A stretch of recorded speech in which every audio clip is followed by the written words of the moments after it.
कल देखिए राजस्थान इतिहास में हमारा एक टॉपिक शुरू किया था हमने। सबसे पहला राजस्थान की प्राचीन ऐतिहासिक सभ्यताएं। और देखिए प्राचीन सभ्यताओं में सबसे पहली सभ्यता हमने कालीबंगा कल शुरू कर ली थी। और जाते समय देखिए कालीबंगा सभ्यता में हमने एक तो बेसिक जानकारी को कवर कर लिया है। बेसिक के बाद हम आगे बढ़े थे, हमने खुदाई का कार्य शुरू कर लिया था और 2-5 आइटम हमने खोद के बाहर भी निकाल ली। कल वाला जो कंटेंट था 2 मिनट में एक बार उसे हम रिवाइज करेंगे, फिर आगे बढ़ जाएंगे। देखो, राजस्थान में कालीबंगा सभ्यता की खोज हुई थी सन 1952। कालीबंगा सभ्यता का खोजकर्ता और खुदाई का कार्य 2 चरणों में हुआ। पहली बार 1961 में बीवी लाल और 1969 में बीके थापर ने किया। कालीबंगा सभ्यता कौन सी नदी के किनारे, कौन से जिले में, शाब्दिक अर्थ क्या है, और इसका कालक्रम है 2350 ईसा पूर्व से 1750 ईसा पूर्व का। इस सभ्यता के हमने कुछ उपनाम भी नोट किए थे, जैसे कि सरस्वती सभ्यता, मृत नदी सभ्यता, दृष्टदती सभ्यता, सेंधव सभ्यता, बहुधान्य सभ्यता, दीनहीन सभ्यता, या फिर बिल्कुल कास्यगिन सभ्यता, या फिर हम नगरी सभ्यता भी इसे कहते हैं। और डॉक्टर दशरथ शर्मा ने इसे कहा सिंधु घाटी की तीसरी राजधानी कहा है। हमने जाते समय खुदाई का कार्यक्रम रखा था और एक लाइन नोट करी थी कि कालीबंगा सभ्यता की सबसे प्रमुख विशेषता थी नगर नियोजन व्यवस्था।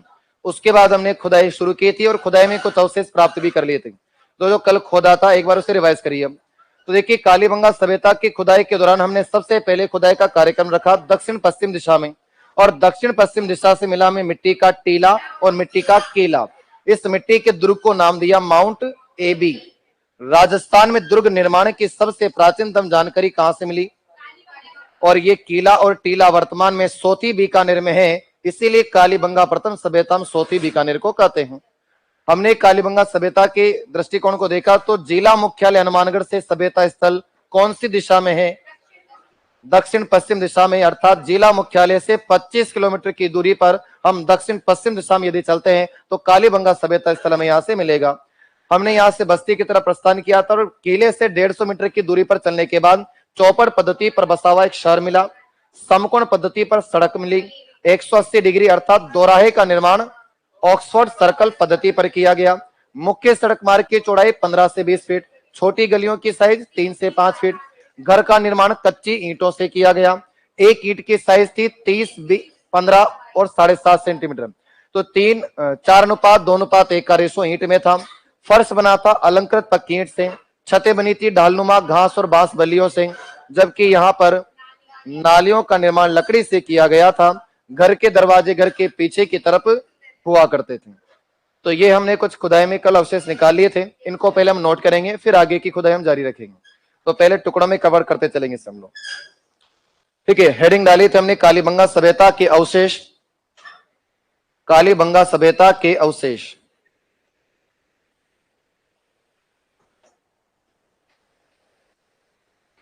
चलिए अवशेष में पहला लिखेंगे आप।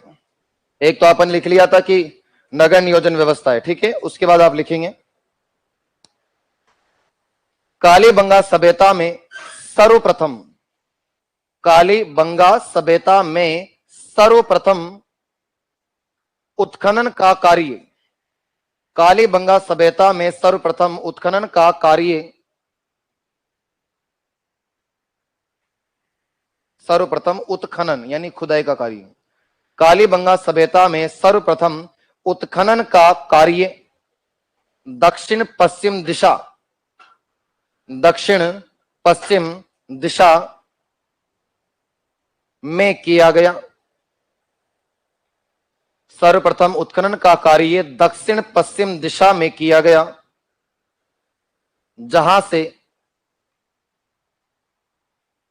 से मिट्टी का टीला,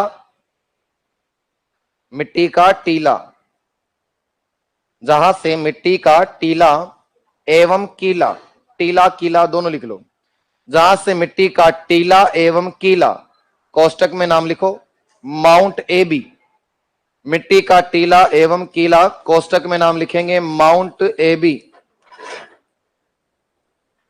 माउंट एबी,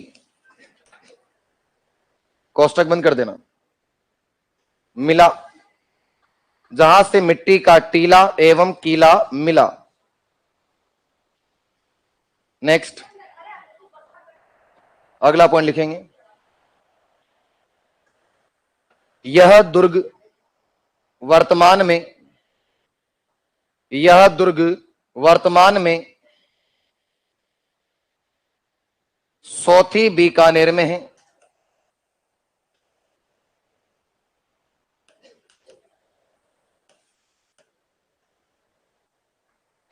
यह दुर्ग वर्तमान में सोथी बीकानेर में है, अतः सोथी को कालीबंगा प्रथम सभ्यता कहा जाता है। यह दुर्ग वर्तमान में सोथी बीकानेर में है, अतः सोथी को कालीबंगा प्रथम सभ्यता कहा जाता है। सोथी को कालीबंगा प्रथम सभ्यता कहा जाता है।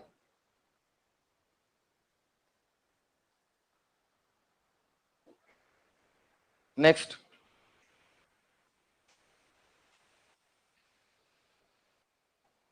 चौपड़ पद्धति।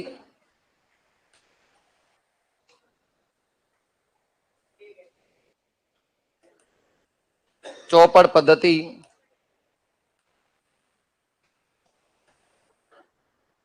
ऑब्लिक वर्ग पद्धति। चौपड़ पद्धति या वर्ग पद्धति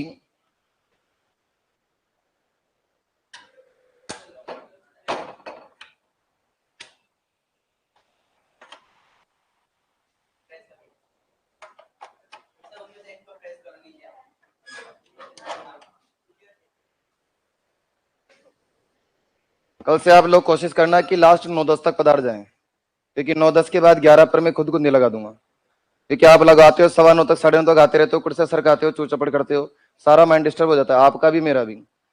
10 मिनट का समय रहता है आपके पास, मैं वैसे 10 मिनट लेट आता हूँ नीचे क्लास छोड़ करके, तो आप 9-10 तक यहाँ पर सारे विराजमान हो जाए, ताकि पढ़ने का पढ़ाने का सतु ना बैठे। समय वैसे कम है, 1 घंटे की क्लास वैसे लगती है, अगर वो भी आपने ऐसे व्यर्थ कर दी तो फिर बेकार। फिर इच्छा आपकी, मैं 9-11 पे खुद लोग लगा दूंगा, फिर आप चाय पियो तो ठीक है और भोजन करो तो ठीक है।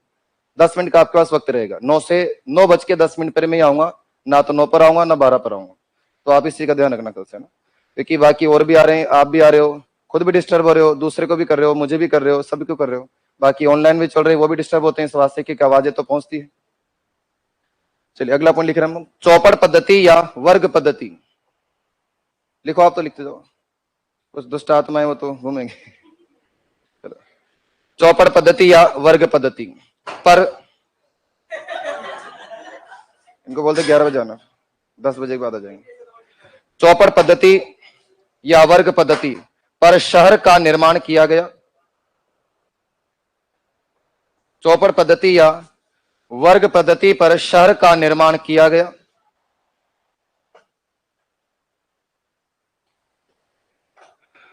नेक्स्ट, समकोण पद्धति। समकोण पद्धति पर सड़क का निर्माण किया गया। चौपड़ पद्धति या वर्ग पद्धति पर शहर, समकोण पद्धति पर सड़क का निर्माण किया गया। समकोण पद्धति 90 डिग्री कोण पर समकोण पद्धति पर सड़क का निर्माण किया गया। नेक्स्ट, ऑक्सफोर्ड सर्कल पद्धति। ऑक्सफोर्ड सर्कल पद्धति, ऑक्सफोर्ड सर्कल पद्धति पर दोराहे का निर्माण। ठीक है, दोराहा, इसको आप अर्ध सर्कल कह सकते हो, 180 डिग्री पर जो बनेगा। ठीक है, 360 डिग्री पर होता तो सर्कल हो जाता हो। ऑक्सफोर्ड सर्कल पद्धति पर दोराहे का निर्माण किया गया।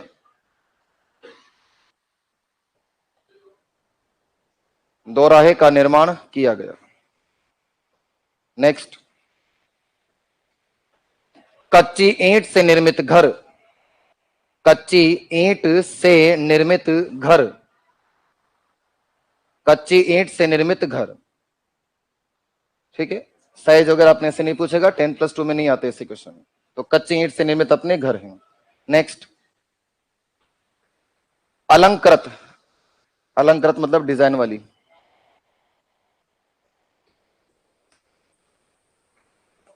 अलंकृत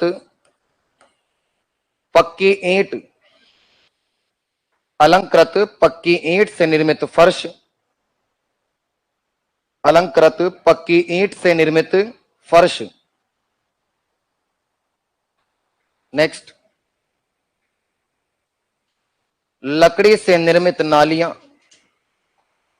लकड़ी से निर्मित नालियां, लकड़ी से निर्मित नालियां, किंतु जल निकासी की कोई, लकड़ी से निर्मित नालियां किंतु जल निकासी की कोई स्पष्ट जानकारी नहीं मिलती। लकड़ी से निर्मित नालियां किंतु जल निकासी की कोई स्पष्ट जानकारी नहीं मिलती।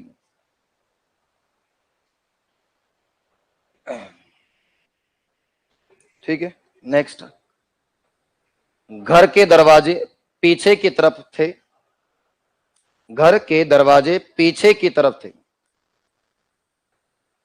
घर के दरवाजे पीछे की तरफ थे। नेक्स्ट, घास एवं बांस, घास और बांस से निर्मित, घास एवं बांस से निर्मित ढाल नुमा छत, घास एवं बांस से निर्मित ढाल नुमा छत, ढाल नुमा छत। ठीक है, जैसे झोपड़ी बनी होती ढाल नुमा। नेक्स्ट, मुख्य सड़क मार्ग, मुख्य सड़क मार्ग मेन रोड, मुख्य सड़क मार्ग की चौड़ाई, मुख्य सड़क मार्ग की चौड़ाई, मुख्य सड़क मार्ग की चौड़ाई 15 से 20 फीट, मुख्य सड़क मार्ग की चौड़ाई 15 से 20 फीट एवं छोटी गलियां 3 से 5 फीट की थी। मुख्य सड़क मार्ग की चौड़ाई 15 से 20 फीट एवं छोटी गलियां 3 से 5 फीट की थी।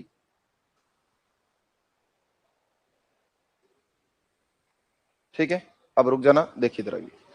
अच्छा, कल कब्रिस्तान खोद लिया था क्या अपन ने? हो गया था कब्रिस्तान? नहीं देखा था? देखो, जैसा कि हमने कल ये पूरा एक सभ्यता का स्थल देखा था, तो यहां पर हमने बात की, यहां पर तो मिट्टी का टीला है, इस टीले पर बना हुआ मिट्टी का एक किला भी है। अब यहां से हम आगे बढ़े तो हमने यहां पर प्रजा के आवास देख ली कि छोटे छोटे आम जनता के घर बने हैं। तो ये दिशा आपकी यहां कवर होगी। ये जो आपका पर्टिकुलर एरिया है, इस जगह पर यहां पर तो आपको खेत मिलेंगे, अभी खेत को आगे समझेंगे अपन। और ये जो आपकी दिशा बचती है पूर्व दिशा, यहां पर मिला, देखिए हमें क्या, ये पूर्व दिशा में एक कब्रिस्तान मिला है। तो कालीबंगा सभ्यता की खुदाई से हमें एक पूर्व दिशा से कब्रिस्तान की जानकारी मिली। हमने इस कब्रिस्तान को खोदा तो एक बात तो स्पष्ट हो गई कि यहाँ के लोगों को एक टेक्निक पता है। जब कोई व्यक्ति मरता है तो बॉडी ठिकाने लगाने की सिर्फ एक ही कला जानते हैं, उसको जलाते नहीं है, उसको सिर्फ दफन करेंगे। दफन करने से केवल हमारा मतलब ये नहीं कि यहाँ पर कोई मुस्लिम समुदाय रहता हो, यहाँ जात पात कुछ नहीं चलता, यहाँ सिर्फ मानव है, बाकी कोई धर्म नहीं चलता। तो ये लोग क्या थे, सिर्फ एक बॉडी को ठिकाने लगाने के लिए उसको कब्र में दफन कर देते थे। खुदाई के दौरान इस कब्रिस्तान से 37 कब्र मिली है। टोटल 37 कब्रों के प्रमाण से क्वेश्चन बन जाता है। भारतीय पुरातत्व विभाग ने इसको नाम दिया है कब्रिस्तान को R37 का। तो विशेषता, हालांकि इसका कोई विशेष उत्तर नहीं बनता, यानी कि कोई लॉजिक नहीं है इसका। ये कंडीशन ठीक वैसी जैसे कि किले को माउंट एबी कह दिया, वैसे यहां पर इस कब्रिस्तान को क्या कहा, R37, यानी 37 कब्रों के प्रमाण हमें मिले। और सबसे विशेष बात तो देखिए, यहाँ पर जो कब्र मिली है उस कब्र की साइज भी कभी कभी, हालांकि अपने से नहीं पूछेगा, फिर भी कब्रों की साइज जो मिली अंडाकार और एक आयताकार, दो प्रकार की कब्र यहां से हमें प्राप्त हुई है। 36 कब्र मिली हमें खाली, और एक कब्र के भीतर मिला हमें एक बच्चे का कंकाल जो कुत्ते के साथ दफन किया हुआ था। इस बात से एक स्पष्ट हो गया कि जब बच्चे का कंकाल मिल रहा है तो बच्चे के साथ दफन किसको कर रहे हैं हम, कुत्ते को। तो एक बात स्पष्ट होती कि यहां पर युगल शवाधान की जानकारी मिलती है। युगल शवाधान से ऐसे हो गया कि ये लोग जोड़े से दफन करते थे, मतलब 3 टेक्निक होती थी बॉडी ठिकाने लगाने के समय, क्योंकि सिंधु घाटी से रिलेटेड है। एक तो होता था पूर्ण शवाधान। पूर्ण शवाधान में क्या करते थे, मानव के मरने के पश्चात उसके हाथ पीछे बांध दिए जाते थे, सूती कपड़े में उसको लपेटा जाता था, आभूषण वगैरह उसके नहीं उतारते थे, और बैलगाड़ी में लोड करके ले जाते थे, कांधा नहीं देते थे। कब्रिस्तान लेके जाएंगे, बैलगाड़ी में से बैल निकालेंगे, पूरी गाड़ी सहित उतार देंगे उसमें। यह टेक्निक होती थी पूर्ण शवाधान की। एक होता था आंशिक शवाधान। आंशिक का मतलब होता है मर गया तो उसको जंगल में जीव जंतुओं को खाने के लिए छोड़ देते हैं, जैसे अपन दादू संप्रदाय में पढ़ते हैं ना, कल्चर में तो वैसे होते हैं। ऐसे यहाँ के लोग क्या करते हैं, मरने के बाद उसकी बॉडी को जंगल में छोड़ जाते हैं कि मर गया तो किसी का तो भला कर, किसी का तो पेट भरे तेरे से, तो जंगल में जंतुओं को खाने के लिए छोड़ देते हैं। महीने 2 महीने बाद संभाल लेते हैं, जो बचते हैं 1.5 किलो हड्डियां उनको सोर समेट के ले आते थे लीवर के और दफन कर देते हैं। तो अंशों को दफन करेंगे तो आंशिक शवदान। यहां से दोनों टेक्निक हमें पता नहीं चली। यहां से तो क्या करें, एक के साथ एक फ्री, बाय 1 गेट 1 का ऑफर चलता है। यहाँ पर आदमी मर जाता तो घरवाली को दफन कर दे, जिंदा कोई भाई, एक के साथ एक फ्री। और पत्नी मर गई तो पति, भाई 7 जन्मों का साथ निभाया तूने तो निभा, तो साथ में तो लेके जाएगा, लेके जाएगी वो भी। आखिरकार यहाँ पर जब बच्चा मरेगा तो बच्चे के साथ कुत्ते को दफन करते हैं। तो कुत्ते की वैल्यू देखो फैमिली के मेंबर के बराबर, ऐसी बात नहीं, ये प्रिय पशु है इनका। जैसे घर में राशन कार्ड में नाम होते हैं, कुत्ते का भी नाम होगा इन लोगों के यहाँ, क्योंकि यहाँ पर एक बच्चे के साथ कुत्ते के दफन होने का प्रमाण मिले हैं। और ये स्पष्ट होता है कि युगल शवाधान यानी कि जोड़े से दफन करने की पद्धति हमें किस सभ्यता स्थल से प्राप्त हुई है, तो कालीबंगा से। अब पुरातत्व विभाग ने देखो इसका सही लॉजिक क्या लगाया है। हमने जैसा कि बात की थी कि 4372 साल पहले के लोगों का जीवन है ये। 37 में से 36 कब्र खाली, एक कब्र से एक बच्चे का कंकाल मिलना, और वो भी 4500 साल के बाद भी। तो इस कब्र की आयु तो 4372 साल की हो गई। कितने समय तक इस कब्र में अवशेष सुरक्षित हैं? तो इस बच्चे वाली कंकाल की कब्र को पुरातत्व विभाग ने एक नाम दिया है चिरायु कब्र। और चिरायु कब्र से मतलब क्या हो गया, चिरकाल तक जिसके अवशेष शेष बाकी हो, जिसकी आयु चिर हो यानी कि अधिक हो, दीर्घ हो, उसे क्या कहा गया, चिरायु कब्र। तो युगल शवाधान की जानकारी कहां से मिली, यहीं से मिली। एक बच्चे का कंकाल कुत्ते के साथ दफन हुआ मिला है, वो भी कालीबंगा सभ्यता से मिला है। R37 नाम का कब्रिस्तान किस सभ्यता स्थल से संबंधित है, तो भी कालीबंगा से। और इस कब्रिस्तान या इस सभ्यता से युगल शवाधान की जानकारी भी हमें यहां से प्राप्त होती है। तो ये कब्रिस्तान था। अभी उत्तर चलेंगे अपन आगे, इसको लिखो फिर आगे बढ़ेंगे अपन। ठीक है, पॉइंटों में कवर करते चलेंगे, टुकड़ों में से अपन लिखिए। पूर्व दिशा से, पूर्व दिशा से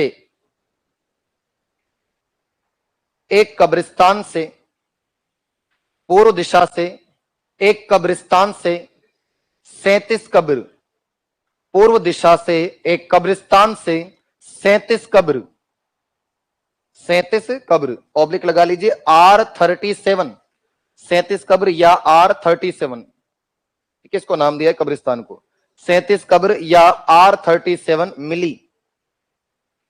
पूर्व दिशा से कब्रिस्तान से 37 कब्र या R37 मिली।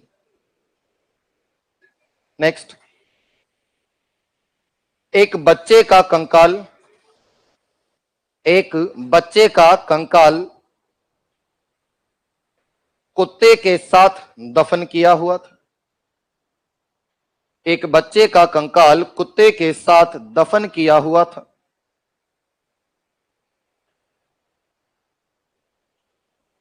इस कब्र को, एक बच्चे का कंकाल कुत्ते के साथ दफन किया हुआ था। इस कब्र को,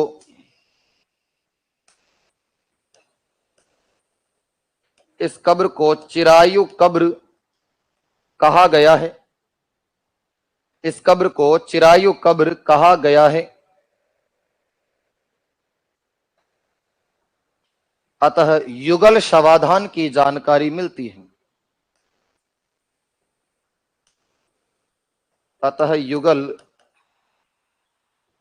शवाधान की जानकारी मिलती है। ठीक है, युगल मतलब जोड़े से, शवाधान मतलब शव को दफन किया जाता है। युगल शवाधान की जानकारी मिलती है। ठीक है, ये कब्रिस्तान की बात होगी, शहर हो गया, किला जिला टीला सब कुछ हो गया। युगल शवाधान की जानकारी मिलती है। चलो अब देखिए, यहां से लिखना नहीं, इधर समझिए। अब जो हमारी सभ्यता स्थल का उत्तरी क्षेत्र है था, उत्तरी क्षेत्र से हमें देखो क्या मिला है। तो उत्तर में मिली हमें देखो 7 मिट्टी के चबूतरे बने हुए थे, और उन 7 चबूतरों पर बनी हुई ये 7 अग्नि वेदिकाएं। अग्नि वेदिकाओं से आशय क्या होगा, हवन वगैरह करते हैं ना अपन, तो हवन का जो कुंड होता है ना वो बना है। तो 7 मिट्टी के चबूतरे अलग अलग हैं, हर चबूतरे पर एक अग्निवेदिका हवन करने के लिए कुंड बना हुआ था। हमने इनको खोदा, तो खोदने के पश्चात इसके भीतर से हमें ऊंट की हड्डियां मिली। और पुरातत्व विभाग ने मानना है कि यार भाई ऊंट की हड्डियां वो भी अग्निकुंड के भीतर से मिलना, भाई अगल बगल से मिलना तो ठीक है, चलो मर गए कर गए ऊंट तो ठीक है, लेकिन अग्निकुंड के भीतर ऊंट की हड्डियों को मिलने की प्रमाण को इस बात का आधार बनाया गया कि इस सभ्यता के लोग बलि दिया करते थे, लेकिन किसकी, ऊंट की। तो ऊंट की बलि देने की जानकारी जिस सभ्यता से मिली वो भी हमारा। हमने इन चबूतरों को खोद के फोड़ के निकाला तो बाकी के 2-4 आइटम और मिल गए। एक तो मिला हमें स्वास्तिक का चिन्ह, स्वास्तिक मतलब साथियों, ठीक है, तो स्वास्तिक का चिन्ह हमें यहां से प्राप्त होता है। हमने खुदाई जारी रखी, एक 1.5 फीट की महिला की मूर्ति हमें यहां से प्राप्त होती है, कांसे की बनी हुई, जिसके गर्भ से एक पौधा निकल रहा है, मतलब रियल का नहीं, उस पर डिजाइन बना रखी है। और डिजाइन बना रखी तो इससे पुरातत्व विभाग का मानना है कि ये कोई और नहीं, ये धरती माता है, और धरती माता के गर्भ से पौधा निकल रहा है, और पौधा भी पीपल का है। तो जब ये लोग पूजा करते होंगे धरती माता की करते होंगे, जब पूजा धरती माता की हो रही, मातृ देवी की हो रही, उर्वरा देवी की हो रही है, तो उनके गर्भ में बना हुआ जो पौधा है उसकी भी तो पूजा होगी। और वो पूजनीय वृक्ष कौन सा हो जाएगा फिर? पीपल। पूजनीय देवी कौन सी हो जाएगी? तो मातृ देवी धरती माता। अब अगल बगल की खुदाई से हमें एक बेलनाकार मोहर मिली, मोहर मतलब सील, स्टाम्प, ठप्पा जो हम लगाते हैं, ठोकते हैं, तो वो जो सील यहां से मिली उस पर एक बेल अर्थात लैंग्वेज आती वृषभ का चित्र अंकित है। एक बेलनाकार मोहर थी जिस पर वृषभ, वृषभ का मतलब था बेल, बेल भी एक सिंग वाला है, 2 सिंग वाला नहीं, 2 सिंग वाला तो अपने गली में घूमते हैं, एक सिंग वाला है जो इधर घूम रहा है। और एक सिंग वाले बेल का आशय क्या हो गया? भगवान शिव का एक अवतार है जिसे हम पशुपतिनाथ के नाम से जानते हैं। तो यह स्पष्ट तौर पर लिखा जाता है कि इस सभ्यता के लोग भगवान शिव की पूजा पशुपतिनाथ के रूप में करते हैं।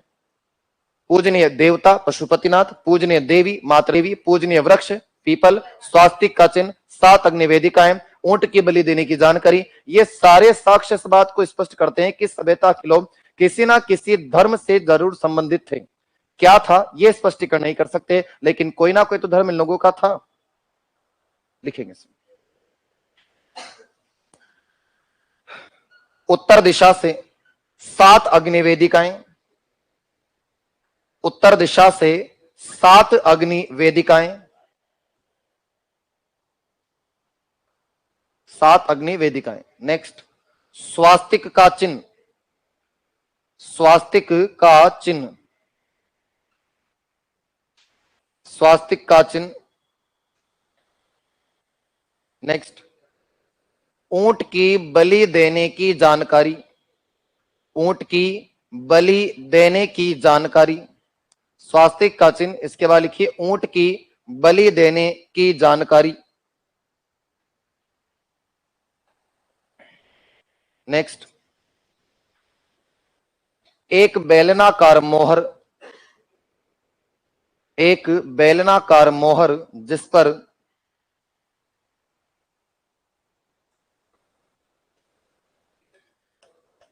पर वृषभ, कोष्टक में लिखना बेल, एक बेलनाकार मोहर जिस पर वृषभ, कोष्टक में लिखेंगे बेल, का चित्र अंकित है। एक बेलनाकार मोहर जिस पर वृषभ का चित्र अंकित है। नेक्स्ट, अगला पॉइंट लिखिए, पूजनीय देवी, पूजनीय देवी, पूजनीय देवी मातृ देवी,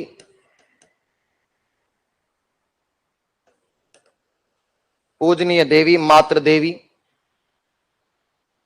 नेक्स्ट, पूजनीय देवता मातृ, ये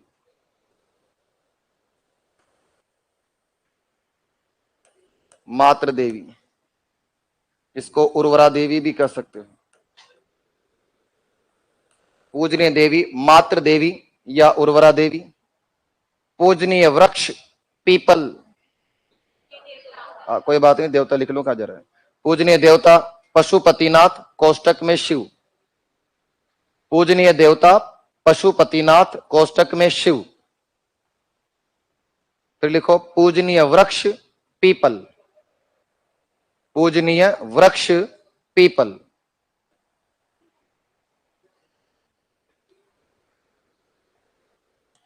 ठीक है, ये हमें धार्मिक जानकारी। अच्छा, सेव करना है अपने को। अगला पॉइंट लिखना। ठीक है, ये तो हो गया हमारी धार्मिक जानकारी। अब धार्मिक के बाद हम आगे बढ़ते हैं, तो देखो अगला क्या मिलेगा।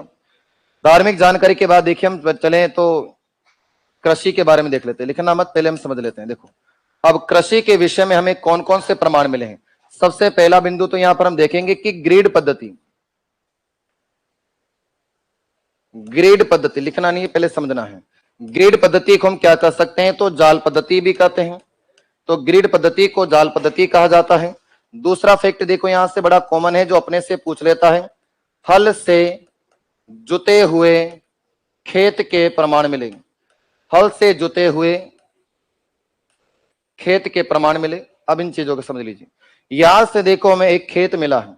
अब ये जो यहां पर हमें दक्षिण पूर्व दिशा से खेत मिला है, तो खेत को जोतने की दिशा हालांकि पूछेगा नहीं, लेकिन फिर भी जानकारी हिसाब से देख लीजिए। ये जो ग्रिड पद्धति ये क्या चीज होती, तो खेत की जो ये चार दिशा है, पूर्व पश्चिम उत्तर दक्षिण वाली जो दिशा आपकी है, इनमें से आपके खेत में हल जो चलेगा, ये हल चलेगा उत्तर से लेकर के दक्षिण की तरफ। ये बिल्कुल इनका क्रम सेट कर लिया इन्होंने, उत्तर से दक्षिण की तरफ ही हल चलाना है, एक्स्ट्रा नहीं। और हल दूसरा चलेगा तो फिर वो पूर्व से पश्चिम की तरफ। हल चला उत्तर से दक्षिण की तरफ और पूर्व से पश्चिम की तरफ, तो ये दो साइड में खेत चला, हल चल गया। अब यहां पर हल से जुते हुए खेत के प्रमाण मिले, तो उत्तर से दक्षिण और पूर्व से पश्चिम दिशा की ओर खेत को जोता जाता था। यहां पर जो ये जाल बन गया, ये जाल ही क्या कहलाता है आपका, ग्रिड पद्धति। अब इस खेत के भीतर हमने फसल बोई। इस पंक्ति में उत्तर से दक्षिण वाली में तो गेहूं का उत्पादन किया है, जबकि इस दिशा में हमने जौ का उत्पादन कर दिया। एक लाइन में तो हमने गेहूं बोया है, जबकि दूसरी पंक्ति में जौ। नेक्स्ट ईयर अगले साल इसी टेक्निक से खेत को हमने जोता और इस बार इस जगह पर हमने गेहूं बोया है, जबकि इस दिशा में हमने मान लीजिए कि चने का उत्पादन कर लिया। अगले साल फिर वापस हमने गेहूं का उत्पादन किया और गेहूं के साथ अगले साल हमने सरसों उत्पादित कर दी। तो लगभग हम यानी कि एक साथ दो फसल निकाल रहे हैं इस समय। देखो इसको समझिए, गेहूं हमने उत्पादित किया है और गेहूं के साथ जौ, फिर गेहूं का उत्पादन किया और गेहूं के साथ चना या सरसों, गेहूं के साथ चना। तीसरे साल हमने उत्पादन किया गेहूं और गेहूं के साथ हमने सरसों का उत्पादन भी कर लिया। तो यहां पर लगभग हमें 3 प्रकार की फसलें मिल रही देखो। लेकिन अब क्वेश्चन देखो क्या है, एक तो एक साथ 2 फसल उत्पादित करने की जानकारी। अब आपसे एक प्रश्न ये पूछ लेता है कि कालीबंगा सभ्यता के लोगों की मुख्य फसल कौन सी है, क्योंकि भाई गेहूं क्या है, कॉमन है, वो तो आएगा, जो उगाओ चना होगा सरसों होगा, लेकिन गेहूं तो उगाना पड़ेगा। तो इसलिए क्वेश्चन ये पूछ लेता है कि कालीबंगा सभ्यता के लोगों की मुख्य फसल क्या थी, गेहूं, जबकि किस किस फसल से परिचित थे, तो गेहूं, जौ, चना और सरसों। अब अधीनस्थ बोर्ड अगर इस क्वेश्चन को ऐसे घुमाता है तो क्वेश्चन यूं पूछ लेगा, कालीबंगा सभ्यता के लोग निम्न में से किस प्रकार की फसल से परिचित थे। विकल्प देगा आपको, जायद की फसल, खरीफ की फसल, रबी की फसल या उपरोक्त सभी। तो रबी की फसल, क्योंकि लॉजिकली क्वेश्चन पूछा है, तो यानी कि गेहूं, जौ, चना, सरसों हमारे रबी में आते हैं, ना कि खरीफ में, ना जायद हैं। तो ऐसे प्रश्न पूछ लेता है। अब क्वेश्चन कितने बन गए देखो, कालीबंगा सभ्यता के लोग किस पद्धति से कृषि करते हैं, हल से जुते हुए खेत के प्रमाण कहां से मिले, एक साथ 2 फसल उत्पादित की जानकारी कहां से मिली, कालीबंगा के लोगों की मुख्य फसल क्या थी, जबकि गेहूं, जौ, चना, सरसों अर्थात रबी की फसल से परिचित थे। खेत के जोतने की दिशा अपने से नहीं पूछेगा। ठीक है, चलो मिक्सी करते हैं, तो एक साथ काट पीट के खा जाते हैं, तो काट के बांट के खा को जाओ। कोई ऐसा नहीं के लिए हम अलग फ्लेवर बनाएंगे तो भाई लो जो उत्पादित करी, चना बना लिया तो ले, अब गेहूं तो आएगी, पकौड़े भी निकाल लें, फिर तेल भी चाहिए पकौड़े के लिए, तो सरसों उत्पादन कर लिया। तो ऐसा नहीं, ये तो क्या करेंगे, जो सतुना बैठ गया, जो सामने आ गया, खरपतवार भी निकले तो काम की चीज है भाई, इनके लिए कुछ वेस्ट नहीं, सब इन्वेस्ट ही है। गेहूं निकले आया खरपतवार में तो चलने दो, जो निकले है तो तू भी आ जाके होगी, निमट लेंगे, क्या है, जाएगी तो अंदर ही, सारा बांट के काट के सब खा पी जाते हैं, कुछ ना कुछ तो बॉडी तो बनेगी यार। चलो लिखो, ग्रेड पद्धति, डायरेक्ट लिख लीजिए, ग्रेड पद्धति या जाल पद्धति। ग्रेड पद्धति, हाँ अगला डायरेक्ट लिख लो, कुछ में हेडिंग मत डालो, डायरेक्ट लिख लो आप दोनों। ग्रेड पद्धति या जाल पद्धति पर खेती की जाती थी, ग्रेड पद्धति या जाल पद्धति पर खेती की जाती थी।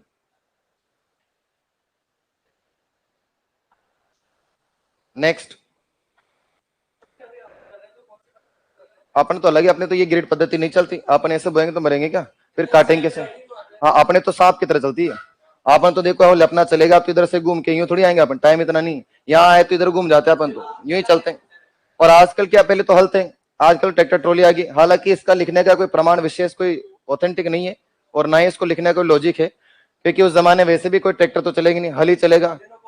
तो फिर तो ये हल से जुते हुए खेत के प्रमाण आ जाते हैं, लेकिन ऐसे कॉमन सेंस के क्वेश्चन ही दे देता है वो, जो बड़े होते हैं आम है, लेकिन जब वो आ जाते हैं तो उनको आम क्वेश्चनों को हम पढ़ते नहीं, डेप्थ में पढ़ जाते हैं और बेसिक चीज ऊपर से पेपर निकाल देते हैं, ये होता है। कंटेंट पढ़ लेते बड़ा लेवल का और पेपर आ जाता लल्लू। लो साहब, फिर हमें लगता है कि पेपर भारी नहीं, पेपर हल्का था, हमने तैयारी स्ट्रॉन्ग कर ली। कभी हम तैयारी हल्की कर जाते और पेपर लेवल का अच्छा आ जाता है। और लेवल अच्छा कैसे बनता है? प्रश्न को घुमाता है, बस वो घुमाने में भी क्वेश्चन क्या बनाएगा, नहीं है असत्य कथन बताइए, सत्य कथन बताइए, सुमेलित कीजिए, असुमेलित कीजिए, कूटनीति वाले, ये क्वेश्चन आ गए। एक में 4 क्वेश्चन पूछ लेता है, वो पेपर का लेवल टफ हो गया। बस इतना सा टफ होता है, कुछ नहीं होता, कोई अलग से थोड़ी लाया क्वेश्चन, जो है वही तो है।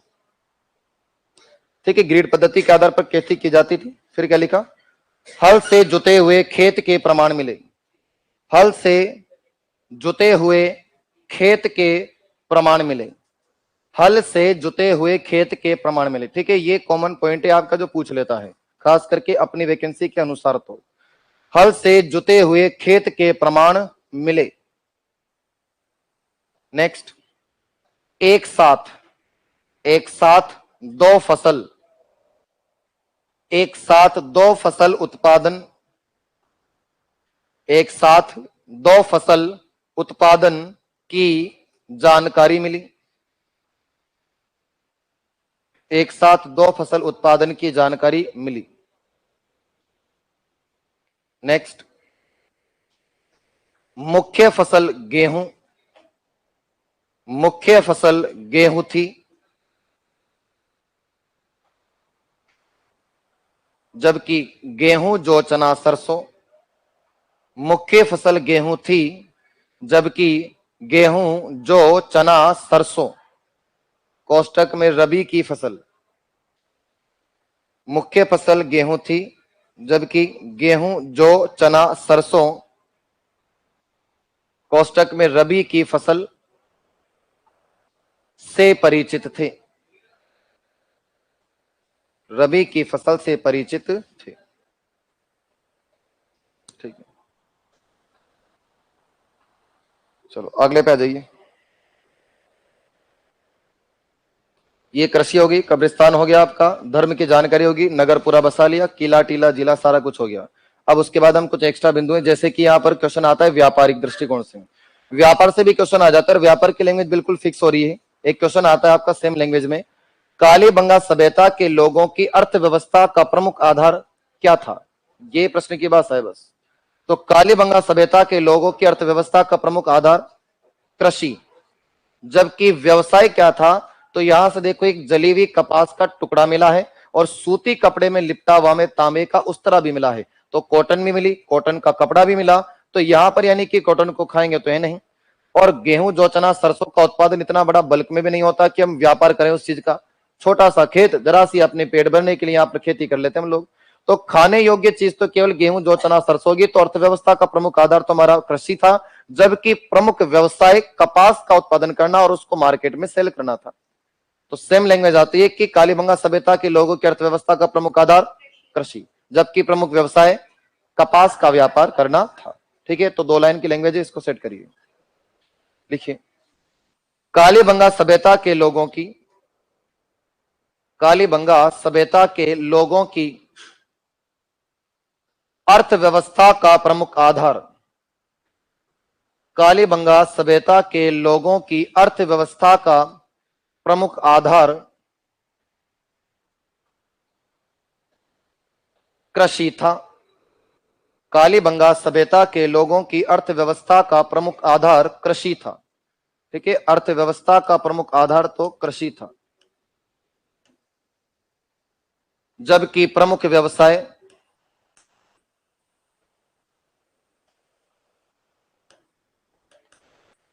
जबकि प्रमुख व्यवसाय कपास का व्यापार करना था। जबकि प्रमुख व्यवसाय कपास का व्यापार करना था।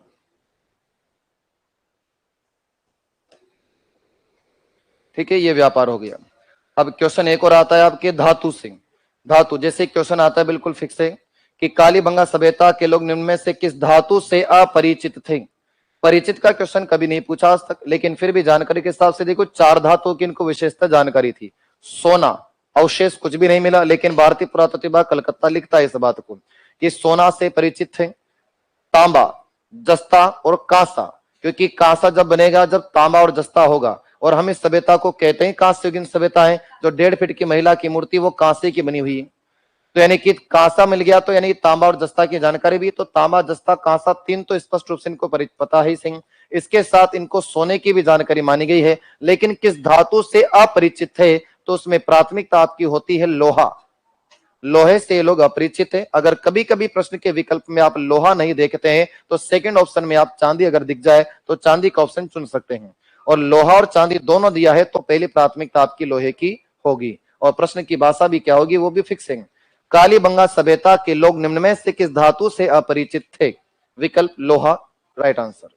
बस इतने सी क्वेश्चन की बात है, नोट करो सीधा। लिखो सोना, सोना, तांबा, सोना, तांबा, जस्ता एवं कांसा। सोना, तांबा, जस्ता, कांसा नामक धातु से परिचित थे, नामक धातु से परिचित थे, किंतु लोहा एवं चांदी, लोहा एवं चांदी से अपरिचित थे। ठीक है, प्रश्न परिचित का नहीं आता, प्रश्न अपरिचित का ही आता है। फिक्स यहां से क्वेश्चन ये। ठीक है, इसमें आप लोहे को अंडरलाइन करेंगे, प्राथमिकता लोहे की पहली होगी। विकल्प में लोहा नहीं है तो ही चांदी चुनेंगे। ठीक है, लोहा एवं चांदी से अपरिचित थे। ठीक है, धातु होगी। अब जानवरों से भी क्वेश्चन आ जाते हैं। जैसे कि लोहे से अपरिचित है वैसे जानवर से भी आता है। किस जानवर से अपरिचित है? तो इनको सारे जानवरों की जानकारी सिर्फ एक की नहीं, घोड़े की। घोड़े की जानकारी नहीं है और प्रिय पशु इनका कौन सा माना जाता है? कुत्ता। तो क्वेश्चन जैसे कैसे बना सकते हैं आप, जैसे कौन कौन से जानवरों की जानकारी है? तो इनको हाथी जानकारी में है, बाकी ऊंट है, भेड़, बकरी, कुत्ता तो इनका फेवरेट है सिंह। एक यहाँ से बगुले के चित्र भी मिले हैं, साथ में गिलहरी का भी मिला है यहाँ से चित्र में। तो ऐसी कुछ जानवरों के लोगों को जानकारी है, लेकिन जिसकी जानकारी नहीं थी वो था घोड़ा, और जो प्रिय पशु था वो था कुत्ता। तो अगले लाइन में लिखेंगे, लिखो घोड़े से अपरिचित थे, घोड़े से, घोड़े से अपरिचित थे। अवशेष वगैरह कुछ नहीं मिलना, बाकी सबके मिले, सभी जानवरों के मिले, सिर्फ घोड़े के नहीं मिल रहे। यानी कि घोड़े की नॉलेज नहीं है, कहीं पे भी नहीं मिली, ना चित्र मिला, ना कोई हड्डियां मिली, ना किसी प्रकार की। जैसे ऊंट की हड्डियां मिल गई, हाथी दांत पर मानव चित्रकारी मिली तो हाथी दांत की जानकारी, कुत्ते का कंकाल मिल रहा है तो कुत्ते की जानकारी, मिट्टी के बर्तन पर गिलहरी का चित्र तो गिलहरी की जानकारी, एक पक्षी बना हुआ है जो मतलब क्या कहते हैं उसको, बगुला, बगुले की जो मूर्ति बनी छोटी सी खिलौना तो बगुले की जानकारी है। बाकी बेल मोर पर लगा हुआ है तो बेल की जानकारी है। ऊंट की बलि देने की जानकारी तो ऊंट की जानकारी है। तो जानकारी के अवशेष मिल रहे हैं, सबके पता चल रहे, कोई ना कोई तो मिल ही रहे पॉइंट, लेकिन घोड़े के बारे में पता ही नहीं चला। इसका मतलब घोड़े से अपरिचित है। ठीक, तो घोड़े से अपरिचित थे। ठीक है, जबकि प्रिय पशु, जबकि प्रिय पशु कुत्ता है। घोड़े से अपरिचित थे और प्रिय पशु कुत्ता है। ठीक है, नेक्स्ट अगला पॉइंट लिखना, काली मिट्टी से निर्मित,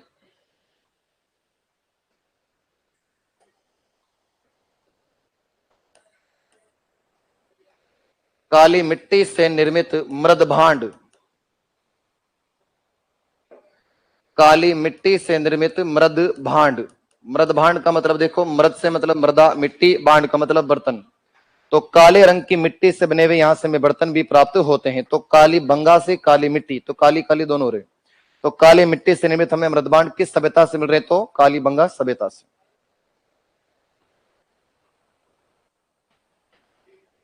नेक्स्ट अगला पॉइंट लिखना, सैंधव लिपि की जानकारी मिली, सैंधव लिपि,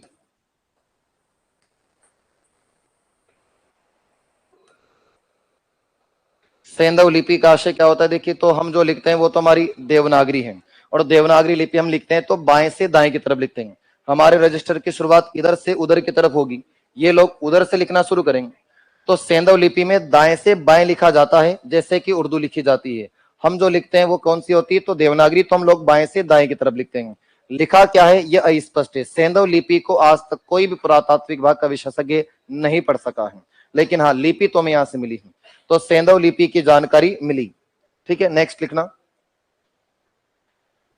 सूती कपड़े में लिपटा, सूती कपड़े में लिपटा तांबे का उस्तरा,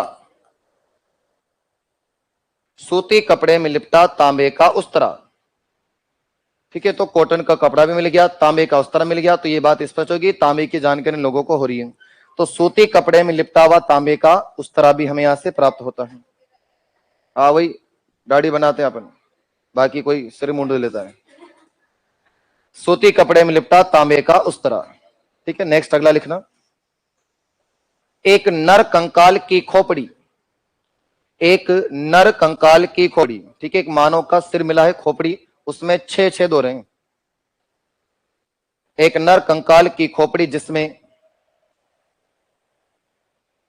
6 छेद हैं। एक नर कंकाल की खोपड़ी जिसमें 6 छेद हैं।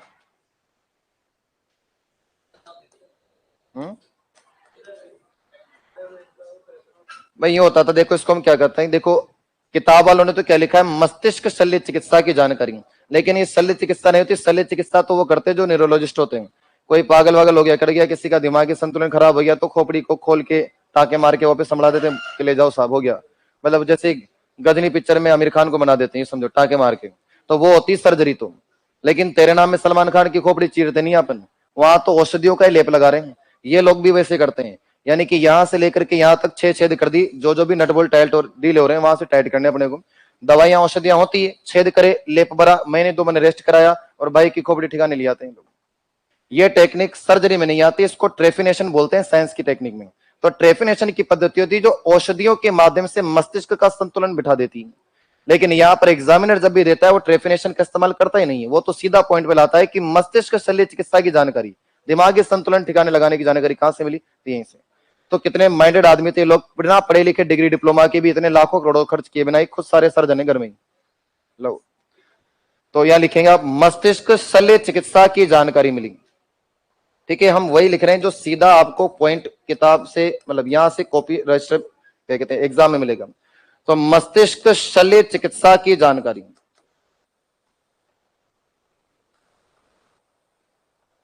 मस्तिष्क शल्य चिकित्सा की जानकारी मिली।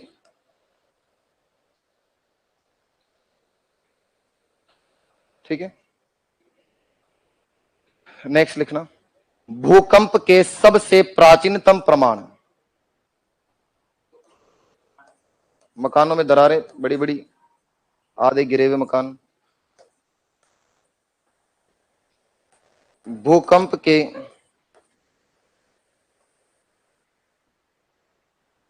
सबसे प्राचीनतम प्रमाण मिले।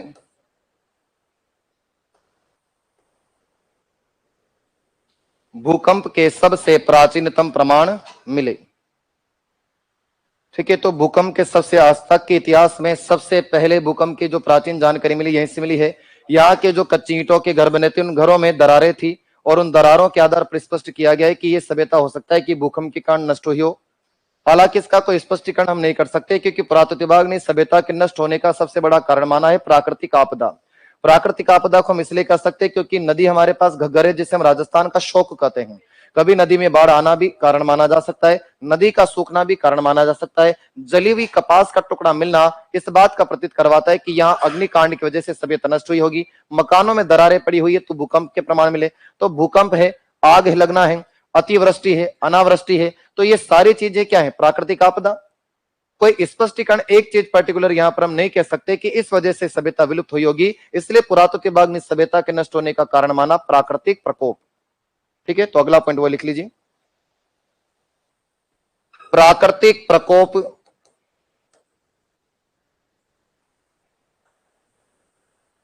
के कारण यह सभ्यता